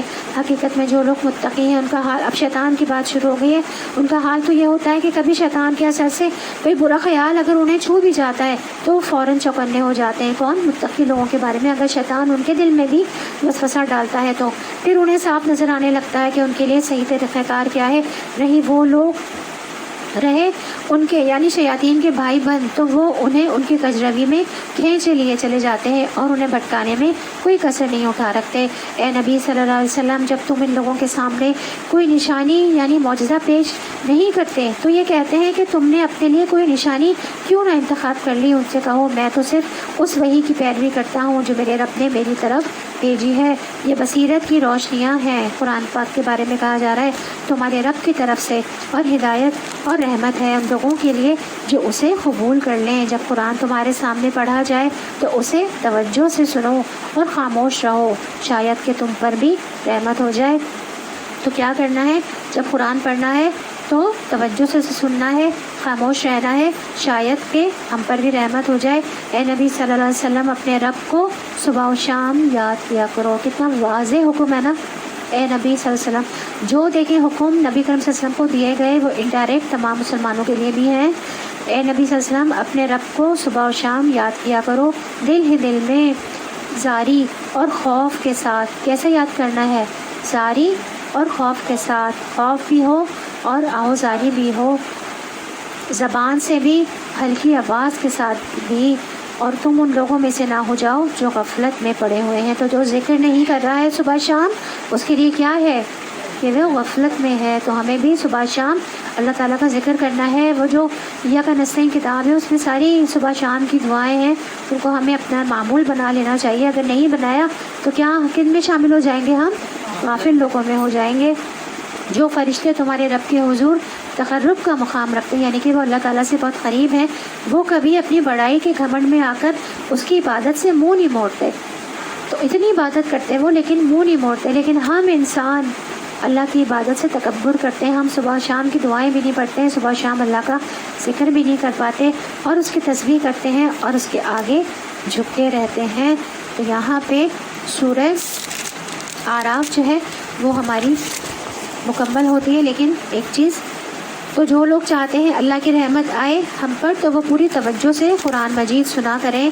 یہاں پر دو باتیں فرمائی گئی ہیں، وَإِذَا قُرِئَ الْقُرْآنَ فَاسْتَمِعُوا لَهُ وَأَنصِتُوا لَعَلَّكُمْ تُرْحَمُونَ۔ فَاسْتَمِعُوا لَهُ وَأَنصِتُوا کا پہلا درجہ کیا ہے کہ انسان بات چیت چھوڑ دے، فون اٹینڈ کرنا چھوڑ دے، تمام چیزوں سے قطع تعلق ہو جائے۔ صرف اتنا ہی کافی نہیں، اپنے ذہن کو بھٹکنے سے بھی بچانا ہے، خود بھی خاموش رہے اور پوری توجہ سے دل و جان کو حاضر کر کر اللہ کے کلام کو سمجھنے کی کوشش کرے۔ قرآن سنتے وقت کان لگا دینے چاہیے، شور و غل سے بچنا چاہیے، زور زور سے باتیں نہیں کرنی چاہیے۔ ابن عثیمین کہتے ہیں کہ جب کسی انسان کے پاس قرآن پاک پڑھا جا رہا ہو تو اس کے لیے جائز نہیں ہے کہ وہ غافل اور بے خبر ہو یا کسی اور سے گفتگو کر رہا ہو، بلکہ اسے چاہیے کہ وہ کان لگا کر چپ ہو کر سنے تاکہ اسے اللہ کی رحمت حاصل ہو۔ دو تین چیزیں یہاں بہت عام ہیں، صبح شام کے اذکار، نبی کریم صلی اللہ علیہ وسلم سے ثابت شدہ صبح شام کی مسنون دعائیں، انہیں ہمیں لازم پکڑنا ہے۔ دوسری بات، صبح بھی دعائیں مانگنی چاہیے اور شام کو بھی دعائیں مانگنی چاہیے۔ تیسری بات، دعائیں مانگتے وقت دل میں عاجزی ہونی چاہیے، یہ نہیں کہ میرے پاس بڑی دولت ہے اور میں تو ایسا اور ایسا کر دوں گا۔ عاجزی کے ساتھ، خوف کے ساتھ، زبان سے بھی، ہلکی آواز کے ساتھ بھی اللہ کو یاد کرنا ہے۔ ان لوگوں میں سے نہیں ہونا جو غفلت میں پڑے ہوئے ہیں۔ دعائیں مانگتے ہوئے خشوع اور خضوع بھی بہت ضروری ہے۔ اللہ تعالیٰ اس دل کی دعا بھی نہیں سنتا جو غافل ہو، جو مشغول ہو کسی اور چیز میں اور منہ سے دعا کر رہا ہو۔ تو حاضر دل سے دعا کرنی ہے۔ رسول اللہ صلی اللہ علیہ وسلم نے فرمایا، اللہ سے قبولیت کے یقین کے ساتھ دعا مانگا کرو اور جان لو کہ بے شک اللہ غافل اور لہب اور لعب میں مشغول دل کی دعا قبول نہیں کرتا۔ پورے یقین اور اعتماد کے ساتھ ہی دعا مانگنی چاہیے۔ یہ نہیں کہنا چاہیے کہ اللہ اگر تو چاہے تو معاف کر، اگر نہیں چاہتا تو نہ کر۔ نہیں، اللہ تو معاف ہی کر، کیونکہ معافی ہی ہماری ضرورت ہے۔ سجدہ تلاوت سنت ہے۔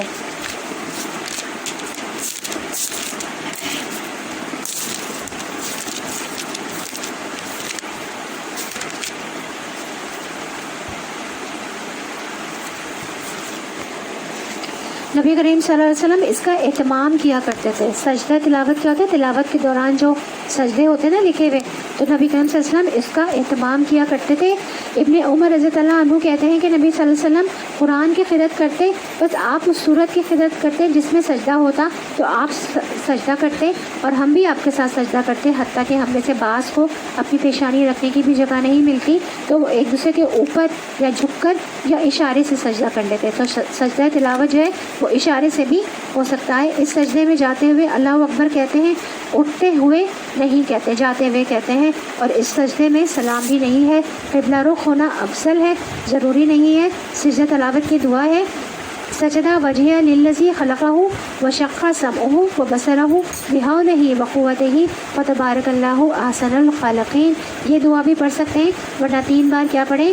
سبحان ربی الاعلیٰ۔ ہم نے قرأت کی بات کی نا، قرآن کی بات کی کہ اس کو غور سے توجہ سے سننا چاہیے۔ تو جہاں پہ بھی سجدہ تلاوت بھی یہاں پہ بتا دیا گیا کہ جب بھی سجدہ تلاوت آئے تو ہم اسی وقت بھی کر سکتے ہیں، اور ہاں اسی وقت اگر کر رہے ہیں تو اگر اسی وقت کر رہے ہیں تو ضروری نہیں، کیونکہ یہ یہاں پہ یہ بتایا گیا کہ نبی کریم اسی وقت کرتے تھے۔ تو اب اگر ہم بعد میں بھی کر رہے ہیں اس میں بھی کوئی برائی نہیں ہے، بعد میں بھی کر سکتے، لیکن افضل ہے کہ قبلے کی طرف۔ ہاں ٹھیک ہے، تو یہاں پہ ہماری سورۃ الانفال جو ہے وہ مکمل ہوئی ہے، سورۃ اعراف جو ہے وہ ہماری مکمل ہوئی ہے۔ اب سورہ انفال جو ہے وہ ہماری شروع ہوتی ہے۔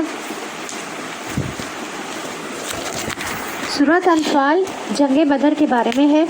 انفال سے مراد جو ہے یہ نفل سے ہے۔ انفال جو ہے نا نفل سے، نون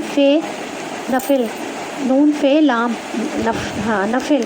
نفل کا مطلب ہوتا ہے غنائم، زائد، ایکسٹرا، مال غنیمت، اس سے مراد ہے یہاں پہ۔ یہ پہلی جنگ تھی، جنگ بدر، جو مسلمانوں نے فی سبیل اللہ لڑی تھی اللہ کے لیے۔ اس دن کو یوم الفرقان کہا گیا کیونکہ اس دن فیصلہ ہو گیا تھا کہ اب کامیاب کون ہوگا، آئندہ کون آگے بڑھے گا۔ مسلمان جو ہے وہ صرف 313 تھے، جبکہ دشمن جو ہیں وہ 1000 کی تعداد میں تھے۔ مسلمانوں کے پاس 1 یا 2 گھوڑے تھے، دشمنوں کے پاس 3 گھوڑے تھے۔ بظاہر کوئی تناسب نظر نہیں آتا تھا، دشمن کا پلڑا بہت بھاری تھا، لیکن مسلمانوں کو بہت بڑی فتح حاصل ہوئی۔ اور جب فتح حاصل ہوئی تو مال غنیمت آیا تو آپس میں تھوڑی بہت کشمکش بھی ہوئی۔ تو نوجوان کہتے تھے کہ ہم نے آگے جا کے جنگ کی تو ہمیں زیادہ حصہ ملنا چاہیے، لڑائی ہو گئی تھی تو کہ مال غنیمت پہ نا، تو بزرگ کہتے تھے کہ ہم نے پیچھے سے تمہارا دفاع کیا ہے، ہمیں زیادہ ملنا چاہیے مال غنیمت میں سے۔ تو آئیں شروع کرتے ہیں۔ بسم اللہ الرحمن الرحیم۔ یسألونک عن الانفال قل الانفال للہ والرسول فاتقوا اللہ واصلحوا ذات بینکم واطیعوا اللہ ورسولہ ان کنتم مؤمنین۔ شروع اللہ کے نام سے جو بڑا مہربان نہایت رحم والا ہے۔ تم سے انفال کے متعلق پوچھتے ہیں، کہو یہ انفال تو اللہ اور اس کے رسول کے ہیں، بس تم لوگ اللہ سے ڈرو اور اپنے آپس کے تعلقات درست کرو اور اللہ اور اس کے رسول کی اطاعت کرو اگر تم مومن ہو۔ سچے اہل ایمان تو وہ لوگ ہیں جن کے دل اللہ کا ذکر سن کے لرز جاتے ہیں، اور جب اللہ کی آیات ان کے سامنے پڑھی جاتی ہیں تو ان کا ایمان بڑھ جاتا ہے اور وہ اپنے رب پر اعتماد رکھتے ہیں۔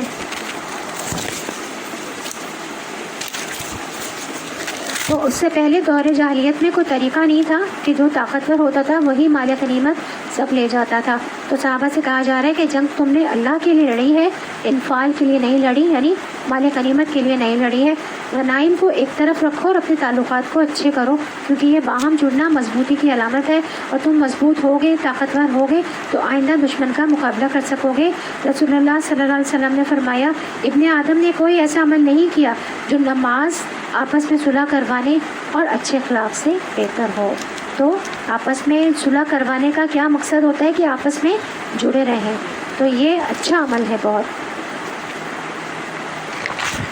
اللہ کی عبادت اور بندوں کے ساتھ اچھے تعلقات اور اچھا اخلاق اعلیٰ درجات والوں اعلیٰ درجات والے لوگوں کا کام ہے۔ ہم سب بھی اپنا جائزہ لیں کہ ہمارے دل بھی کانپتے ہیں اور کیا ہمارا بھی ایمان بڑھتا ہے، کہ ہمارے توکل میں بھی اضافہ ہوتا ہے۔ جب اللہ کی آیات ان کے سامنے آتی ہیں تو جو نماز قائم کرتے ہیں اور جو کچھ ہم نے ان کو دیا ہے اس میں سے ہماری راہ میں خرچ کرتے ہیں، ایسے یہ لوگ حقیقی مومن ہیں۔ کیوں کہا جا رہا ہے یہاں پہ خرچ کی بات آئی؟ کیونکہ وہ پیسے کی محبت آ رہی تھی نا، تو فوراً خرچ کی بات آ گئی کہ مومنوں کی صفات بیان کر کی اللہ تعالیٰ نے کہ دیکھو تم مال غنیمت پہ لڑ رہے ہو، حالانکہ مومنوں کی صفات کیا ہیں کہ وہ تو ہماری خود راہ میں خرچ کرتے ہیں، خود جنگ کے لیے جو ہے وہ تم لوگ پیسہ اپنا مال نکالتے ہو اور تم لوگ خود اس مال غنیمت کے لیے لڑ رہے ہو۔ ایسے یہ لوگ حقیقی مومن ہیں، ان کے لیے ان کے رب کے پاس بڑے درجے ہیں، قصوروں سے درگزر ہے اور بہترین رزق ہے۔ اس مال غنیمت کے معاملے میں بھی ویسے ہی صورت پیش آ رہی ہے جیسی اس وقت پیش آئی تھی جب کہ تیرا رب تجھے حق کے ساتھ تیرے گھر سے نکال لایا تھا اور مومنوں میں سے ایک گروہ کو یہ ناگوار تھا، وہ اس حق کے معاملے میں تجھ سے جھگڑ رہے تھے، درآں حال یہ کہ وہ صاف صاف نمایاں ہو چکا تھا۔ ان کا حال یہ تھا کہ وہ گویا آنکھوں دیکھتے موت کی طرف آگے جا رہے ہیں۔ جب ہجرت کا حکم آیا تھا تو ایک گروپ جو ہے وہ اس پہ راضی نہیں تھا ہجرت کے لیے، تو یاد کرو وہ موقع جب کہ اللہ تم سے وعدہ کر رہا تھا کہ دونوں گروہوں میں سے ایک تمہیں مل جائے۔ تم چاہتے تھے کہ کمزور گروہ تمہیں ملے، مگر اللہ کا ارادہ یہ تھا کہ اپنے ارشادات سے حق کو حق کر دکھائے اور کافروں کی جڑ کاٹ دے تاکہ حق حق ہو کر رہے اور باطل باطل ہو کر رہ جائے، خواہ مجرموں کو یہ کتنا ہی ناگوار ہو۔ اور وہ موقع جب کہ تم اپنے رب سے فریاد کر رہے تھے، جواب میں اس نے فرمایا کہ میں تمہاری مدد کے لیے پے در پہ 1000 فرشتے بھیج رہا ہوں۔ اللہ تعالیٰ نے اپنی مدد کا یاد دلایا۔ یہ بات اللہ نے تمہیں صرف اس لیے بتا دی تھی کہ تمہیں خوشخبری ہو اور تمہارے دل اس سے مطمئن ہو جائیں، ورنہ مدد تو جب بھی ہوتی ہے اللہ ہی کی طرف سے ہوتی ہے۔ یقیناً اللہ بڑا زبردست اور دانا ہے۔ تو اللہ کی مدد کب آتی ہے؟ جب انسان اللہ کی طرف رغبت کرتا ہے، اللہ سے عاجزی کرتا ہے، گڑ گڑاتا ہے، مدد مانگتا ہے۔ ومن نصر الامن عند اللہ، بہت اہم قانون بتایا گیا ہے یہاں پہ کہ مدد تو صرف اللہ ہی کی طرف سے آتی ہے۔ اور وہ وقت جب کہ اللہ اپنی طرف سے غنودگی کی شکل میں اب یہ مختلف موقع کے اللہ تعالیٰ یاد کروا رہے ہیں کہ آپ یہ باتیں ان کو بتائیں کہ اللہ نے کیسے مدد کی تھی۔ اپنی طرف سے غنودگی کی شکل میں تم پر اطمینان و بے خوفی کی کیفیت طاری کر رہا تھا اور آسمان سے تمہارے اوپر پانی برسا رہا تھا تاکہ تمہیں پاک کرے اور تم سے شیطان کی ڈالے ہوئی نجاست دور کرے اور تمہاری ہمت بندھائے اور اس کے ذریعے سے تمہارے قدم جما دے۔ جنگ احد میں بھی ایسا ہوا تھا، اللہ کی مدد آئی تھی، اور بھی بہت سارے موقع جو پیچھے بیان ہوئے نا، کہ قریش کا تجارتی قافلہ جو شام کی طرف سے آ رہا تھا یا لشکر قریش جو مکہ سے آ رہا تھا، تو اللہ تعالیٰ نے اس وقت بھی جو ہے وہ مدد کی تھی۔ اور وہ وقت جب کہ تمہارا رب فرشتوں کو اشارہ کر رہا تھا کہ میں تمہارے ساتھ ہوں، تم اہل ایمان کو ثابت قدم رکھو۔ اللہ تعالیٰ نے فرشتوں کے ذریعے سے مدد کی، اور میں ابھی ان کافروں کے دلوں میں رعب ڈالے دیتا ہوں، بس تم ان کی گردنوں پر ضرب اور جوڑ جوڑ پر چوٹ لگاؤ۔ جنگ بدر کے واقعات کا ذکر ہو رہا ہے یہاں پہ، تو یہ اللہ تعالیٰ اپنی مدد کے واقعات یاد کرا رہے ہیں کہ اپنے جو لوگ ہیں جو کہ لڑ رہے ہیں ان کو میری مدد کے واقعات یاد کراؤ کہ میں نے کن کن موقعوں پر تم نے کس طرح سے جو ہے وہ جنگ لڑی ہے نا، اللہ کی مدد سے لڑی ہے نا، میں نے کہاں کہاں کس طرح سے تمہاری مدد کی رہی ہے۔ یہ اس لیے کہ ان لوگوں نے اللہ اور اس کے رسول کا مقابلہ کیا، اور جو اللہ اور اس کے رسول کا مقابلہ کرے اللہ اس کے لیے نہایت سخت ہے۔ یہ ہے تم لوگوں کی سزا، اب اس کا مزہ چکھو، اور تمہیں معلوم ہو کہ حق کا انکار کرنے والوں کے لیے دوزخ کا عذاب ہے۔ اے لوگوں جو ایمان لائے ہو، جب تم ایک لشکر کی صورت میں کفار سے دوچار ہو تو ان کے مقابلے میں پیٹ نہ پھیرو۔ جس نے ایسے موقع پر پیٹ پھیری، اللہ یہ کہ جنگی چال کے طور پر ایسا کرے یا کسی دوسری فوج سے جا ملنے کے لیے، تو وہ اللہ کے غضب میں گر جائے گا اور اس کا ٹھکانہ جہنم ہوگا، اور وہ بہت بری جائے باز گشت ہے۔ بس حقیقت یہ ہے کہ تم نے انہیں قتل نہیں کیا بلکہ اللہ نے ان کو قتل کیا، اور اے نبی صلی اللہ علیہ وسلم تو نے نہیں پھینکا بلکہ اللہ نے پھینکا۔ یعنی موقع بدر میں جب مسلمانوں اور کفار کے لشکر ایک دوسرے سے مقابل ہوئے اور عام زد و خورد کا موقع آ گیا، تو حضور صلی اللہ علیہ وسلم نے مٹھی بھر ریت ہاتھ میں لے کر جو ہے وہ کفار کی طرف شہادت الوجوہ کہتے ہوئے پھینکی تھی، تو اس کے ساتھ ہی آپ کے اشارے سے مسلمان یکبارگی جو ہے نا کفار پر ہمراہ آور ہو گئے تھے، تو یہ اللہ کی مدد ہوئی تھی۔ یعنی کہ یہی کہا جا رہا ہے کہ نبی آپ نے نہیں پھینکا بلکہ اللہ نے پھینکا، اور مومنوں کے ہاتھ مومنوں کے ہاتھ جو اس کام میں استعمال کیے گئے تو یہ اس لیے تھا کہ اللہ مومنوں کو ایک بہترین آزمائش سے کامیابی کے ساتھ گزار دے، یقیناً اللہ سننے اور جاننے والا ہے۔ تو یعنی امتحان میں بھی ڈالا اور اللہ تعالیٰ نے مدد بھی کی ساتھ ساتھ نا، تاکہ امتحان میں کامیاب ہو جائیں۔ تو ہمارا رب کتنا مہربان ہے نا، ہم پر ہماری کتنی مدد کرتا ہے۔ یہ معاملہ تو تمہارے ساتھ ہے، اور کافروں کے ساتھ معاملہ یہ ہے کہ اللہ ان کی چالوں کو کمزور کرنے والا ہے۔ ان کافروں سے کہہ دو اگر تم فیصلہ چاہتے تھے تو لو، فیصلہ تمہارے سامنے آ گیا، باز آ جاؤ، تمہارے ہی لیے بہتر ہے، ورنہ پھر پلٹ کر اسی حماقت کا اعادہ کرو گے جو ہم بھی اسی سزا کا اعادہ کریں گے، اور تمہاری جمعیت خواہ وہ کتنی ہی زیادہ ہو تمہارے کچھ کام نہ آ سکے گی۔ اللہ مومنوں کے ساتھ ہے۔ اے لوگوں جو ایمان لائے ہو، اللہ اور اس کے رسول کی اطاعت کرو، اور حکم سننے کے بعد اس سے سرتابی نہ کرو۔ ان لوگوں کی طرح نہ ہو جاؤ جنہوں نے کہا کہ ہم نے سنا حالانکہ وہ نہیں سنتے، جنہوں نے کہا ہم نے سنا حالانکہ وہ نہیں سنتے۔ یقیناً خدا کے نزدیک بدترین قسم کے جانور وہ بہرے گونگے لوگ ہیں جو عقل سے کام نہیں لیتے۔ اگر اللہ کو معلوم ہوتا کہ ان میں کچھ بھی بھلائی ہے تو وہ ضرور انہیں سننے کی توفیق دیتا، لیکن بھلائی کے بغیر اگر وہ ان کو سنواتا تو بے رخی کے ساتھ منہ پھیر جاتے۔ اے لوگوں جو ایمان لائے ہو، اللہ اور اس کے رسول کی پکار پر لبیک کہو جبکہ رسول تمہیں اس چیز کی طرف بلائے جو تمہیں زندگی بخشنے والی ہے، اور جان رکھو کہ اللہ آدمی اور اس کے دل کے درمیان حائل ہے، اور اسی کی طرف تم سمیٹے جاؤ گے۔ اللہ آدمی اور اس کے دل کے درمیان حائل ہے، اور اسی کی طرف تم سمیٹے جاؤ گے، اور بچو اس فتنے سے جس کی شامت مخصوص طور پر صرف انہی لوگوں تک محدود نہ رہے گی جنہوں نے تم میں سے گناہ کیا ہو۔ جان رکھو اللہ سخت سزا دینے والا ہے۔ یاد کرو وہ وقت جب کہ تم تھوڑے تھے اور زمین میں تم کو بے زور سمجھا جاتا تھا، تم ڈرتے رہتے تھے کہیں لوگ تمہیں مٹانا دیں، پھر اللہ نے تم کو جائے پناہ مہیا کر دی، اپنی مدد سے تمہارے ہاتھ مضبوط کیا اور تمہیں اچھا رزق پہنچایا، شاید کہ تم شکر گزار بنو۔ اے لوگوں جو ایمان لائے ہو، جانتے بوجھتے اللہ اور اس کے رسول کے ساتھ خیانت نہ کرو، اپنی اماناتوں میں غداری کے مرتکب نہ ہو، اور جان رکھو کہ تمہارے مال اور تمہاری اولاد حقیقت میں سامان آزمائش ہے، اور اللہ کے پاس اجر دینے کے لیے بہت کچھ ہے۔ تو یہاں پہ اللہ تعالیٰ نے کس چیز کی بات کی؟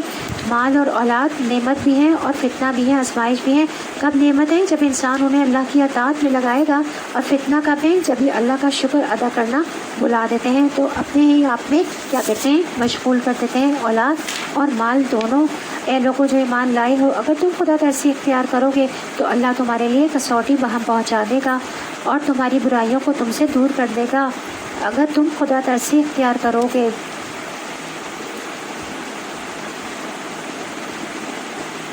یعنی کہ جب تم اللہ کا تقوی اختیار کرو گے۔ اور کسوٹی کس کو کہا گیا ہے؟ فرقان کو، قرآن کو۔ قرآن بہم پہنچائے گا اور تمہاری برائیوں کو تم سے دور کر دے گا اور تمہارے قصور معاف کر دے گا۔ اللہ بڑا ہی فضل فرمانے والا ہے۔ یعنی کہ اللہ تعالیٰ جب ہم تقوی اختیار کرتے ہیں نا اللہ تعالیٰ، تو ہمیں اچھے برے کی سمجھ آنے لگتی ہے خود ہی سے۔ کسوٹی اس چیز کو کہتے ہیں جو کھرے اور کھوٹے کے امتیاز کو نمایاں کرتی ہے۔ یہی مفہوم فرقان کا ہے، اس لیے ہم نے فرقان کا ترجمہ کسوٹی کیا ہے۔ ارشاد الہی کا منشا یہ ہے کہ اگر دنیا میں اللہ سے ڈرتے ہوئے کام کریں، یعنی اللہ کا تقوی اختیار کریں، تو اللہ تعالیٰ تمہارے اندر وہ قوت تمیز پیدا کر دے گا جسے قدم قدم پر تمہیں خود یہ معلوم ہوتا رہے گا کہ کون سا رویہ صحیح ہے، کون سی غلط ہے، اور کون سی راہ حق ہے، اور کون سی خدا کی طرف جاتی ہے، اور کون سی راہ باطل کی طرف جاتی ہے اور شیطان سے ملاتی ہے۔ اور پھر کیا کرے گا؟ اللہ تعالیٰ برائیوں کو بھی دور کر دے گا اور قصور کو بھی معاف فرما دے گا، کیونکہ اللہ تعالیٰ بہت فضل فرمانے والا ہے۔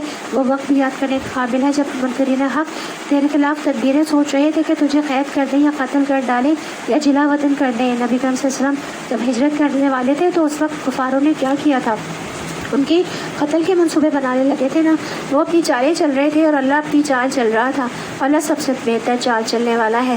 جب ان کو ہماری آیات سنائی جاتی تھی تو کہتے تھے ہاں سن لیا ہم نے، ہم چاہیں تو ایسی ہی باتیں ہم بھی بنا سکتے ہیں۔ یہ تو وہی پرانی کہانیاں ہیں جو ہم سے پہلے لوگ کہتے چلے آ رہے ہیں۔ اور وہ بات بھی یاد ہے جب انہوں نے کہی تھی کہ خدایا اگر یہ واقعی حق ہے تیری طرف سے تو ہم پر آسمان سے پتھر برسا دے یا کوئی دردناک عذاب ہم پر لے آ۔ اس وقت تو اللہ ان پر عذاب نازل کرنے والا نہ تھا جبکہ تو ان کے درمیان موجود تھا، یعنی نبی کریم صلی اللہ علیہ وسلم موجود تھے جب تک اس وقت تک عذاب نہیں آ سکتا تھا۔ اور نہ اللہ کا یہ فائدہ ہے کہ لوگ استغفار کر رہے ہوں اور وہ ان کو عذاب دے دے تو استغفار عذاب سے بچانے کا کیا ہے؟ سبب ہے۔ بعض صالحین کہتے ہیں کہ ہمارے لیے عذاب سے 2 پناہیں ہیں، نبی صلی اللہ علیہ وسلم کا دنیا میں موجود ہونا اور استغفار کرنا۔ تو جب نبی صلی اللہ علیہ وسلم وفات پا گئے تو ہماری ایک حفاظت جو ہے نا عذاب سے وہ تو ختم ہو گئی، اب سے دوسری باقی رہ گئی ہے، وہ ہے استغفار۔ تو رسول اللہ صلی اللہ علیہ وسلم نے فرمایا انسان جب تک اللہ عز و جل سے استغفار کرتا ہے اس وقت تک اللہ عز و جل کے عذاب سے محفوظ رہتا ہے، انشاءاللہ دنیا میں بھی، قبر اور پھر حشر میں بھی حفاظت ہوتی ہے۔ استغفار کی وجہ سے پھر گناہ بھی نہیں لکھے جاتے۔ اور ایک دوسری جگہ پہ آتا ہے، قرآن مجید میں ایک دوسری جگہ پہ آتا ہے کہ کسی قوم پر عذاب نہیں آتا جب تک کہ اس قوم کے لوگ استغفار کرتے ہیں اور امر بالمعروف و نہی عن المنکر کرتے ہیں، لوگوں کو بھلائی کا حکم دیتے رہتے ہیں اور برائی سے روکتے رہتے ہیں، 2 کام کرتے ہیں، استغفار کرتے ہیں اور امر بالمعروف و نہی عن المنکر کرتے ہیں، اس وقت بھی عذاب نہیں آتے۔ یعنی کہ نبی کریم صلی اللہ علیہ وسلم جو کام کر رہے تھے وہی کام جب کرتے رہتے ہیں تو پھر استغفار، پھر عذاب نہیں آتا۔ لیکن اب کیوں نہ وہ ان پر عذاب نازل کرے جبکہ وہ مسجد حرام کا راستہ روک رہے ہیں، حالانکہ وہ اس مسجد کے جائز متولی نہیں ہے، آنے نہیں دے رہے تھے نا ان کو، مکے میں داخل نہیں ہونے دے رہے تھے، مکے میں ان کی عبادت کرنے کے لیے۔ اس کے جائز متولی تو صرف اہل تقویٰ ہی ہو سکتے ہیں، مگر اکثر لوگ اس بات کو نہیں مانتے۔ بیت اللہ کے پاس اور لوگوں کی نماز کیا ہوتی ہے؟ بس سیٹیاں بجاتے اور تالیاں پیٹتے ہیں۔ بس اب لوگ اس عذاب کا مزہ چکھو اپنے اس انکار حق کی پاداش میں جو تم کرتے رہے ہو۔ جن لوگوں نے حق کو ماننے سے انکار کیا ہے وہ اپنے مال خدا کے راستے سے روکنے کے لیے صرف کر رہے ہیں اور ابھی اور خرچ کرتے رہیں گے، مگر آخرکار یہی کوششیں ان کے لیے پچھتاوے کا سبب بنیں گی، پھر وہ مغلوب ہوں گے، پھر یہ کافر جہنم کی طرف گھیر لائے جائیں گے تاکہ اللہ گندگی کو پاکیزگی سے چھانٹ کر الگ کرے اور ہر قسم کی گندگی کو ملا کر اکٹھا کرے، پھر اس پلندے کو جہنم میں جھونک دے۔ یہی لوگ اصل دیوالیے ہیں۔ تو جو لوگ جہنم میں جائیں گے ان کے بارے میں کیا ہے اللہ تعالیٰ کی رائے؟ کہ کیا ہے اللہ تعالیٰ کی رائے کہ پھر وہ مغلوب ہو جائیں گے اور جہنم کی طرف گھیرے لائے جائیں گے تاکہ اللہ گندگی کو پاکیزگی سے چھانٹ کر الگ کر دے۔ تو جو لوگ جہنم میں جانے والے ہوں گے وہ کیا ہوں گے؟ پاکیزگی سے چھانٹ کر الگ کر دیے جائیں گے۔ اللہ تعالیٰ انہیں گندگی سمجھ رہا ہے اور ہر قسم کی گندگی کو ایک ساتھ ملا دیں گے۔ مختلف قسم کی گندگیاں ہوں گی نا جو کہ جہنم میں جائیں گی، کاظمین بھی ہوں گے، جھٹلانے والے بھی ہوں گے، جھوٹ بولنے والے بھی ہوں گے، عذاب ملنے والے بھی ہوں گے، منافقین بھی ہوں گے، کافرین بھی ہوں گے۔ تو تمام گندگیوں کو ملا کر اکٹھا کر کے پھر اس پلندے کو جہنم میں جھونک دیا جائے گا، اور یہی اصل دیوالیے کہتے ہیں جس نے نقصان اٹھایا۔ اصل نقصان اٹھانے والے کون ہیں؟ وہی لوگ ہوں گے۔ اے نبی صلی اللہ علیہ وسلم ان کافروں سے کہو کہ اگر اب بھی باز آ جائیں تو جو کچھ پہلے ہو چکا ہے اسے درگزر کر لیا جائے گا، لیکن اگر یہ اسی پچھلی روش کا اعادہ کریں گے تو گزشتہ قوموں کے ساتھ جو کچھ ہو چکا ہے وہ سب کو معلوم ہے۔ پچھلی قوموں کے قصے کتنے سنائے ہم نے بھی پڑھے، کتنے کہ کس طرح اللہ تعالیٰ نے قوموں کو تباہ و برباد کر دیا۔ پچھلے پارے میں ہم نے پڑھا اے لوگوں جو ایمان لائے ہو ان کافروں سے جنگ کرو یہاں تک کہ فتنہ باقی نہ رہے اور دین پورے کا پورا اللہ کے لیے ہو جائے۔ پھر اگر وہ فتنے سے رک جائیں تو ان کے اعمال کا دیکھنے والا اللہ ہے، اور اگر وہ نہ مانے تو جان رکھو اللہ تمہارا سرپرست ہے اور وہی بہترین حامی اور مددگار ہے۔ تو نبی کریم صلی اللہ علیہ وسلم جو کفار قریش کے خلاف جنگ کر رہے تھے اس جنگ کا اصل مقصد کیا تھا؟ کہ فتنہ ختم ہو جائے اور دین پورے کا پورا اللہ کے لیے ہو جائے۔ تو مشرکین مکہ سے کہا جا رہا ہے کہ باز آ جاؤ ورنہ مومنوں کا مولا تو اللہ ہے، وہ ان کی مدد کرے گا اور تمہاری شامت آ جائے گی۔ اللہ تعالیٰ ہمیشہ ہمیں اپنے عذاب سے محفوظ رکھے اور ہمارا مولا رہے، آمین۔ یہاں پر ہمارا پارہ نمبر 9 قال الملأ مکمل ہوا۔ الحمدللہ دعا کر لیتے ہیں۔ سبحانک اللہم و بحمدک اشہد ان لا الہ الا انت استغفرک و اتوب الیک۔ بسم اللہ الرحمن الرحیم، الحمدللہ رب العالمین الرحمن الرحیم مالک یوم الدین، ایاک نعبد و ایاک نستعین، اہدنا الصراط المستقیم صراط الذین انعمت علیہم غیر المغضوب علیہم ولا الضالین، آمین۔ اللہم صلی علی محمد وعلی آل محمد، ربنا آتنا فی الدنیا حسنۃ وفی الآخرۃ حسنۃ وقنا عذاب النار، ربنا هب لنا من ازواجنا وذریاتنا قرۃ اعین واجعلنا للمتقین اماما۔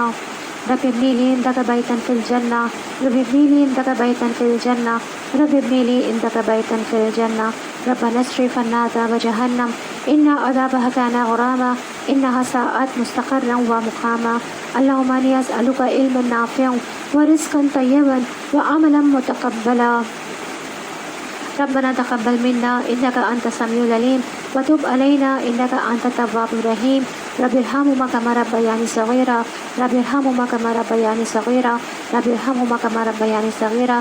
آپ لوگ اپنی اپنی دعائیں مانگیں.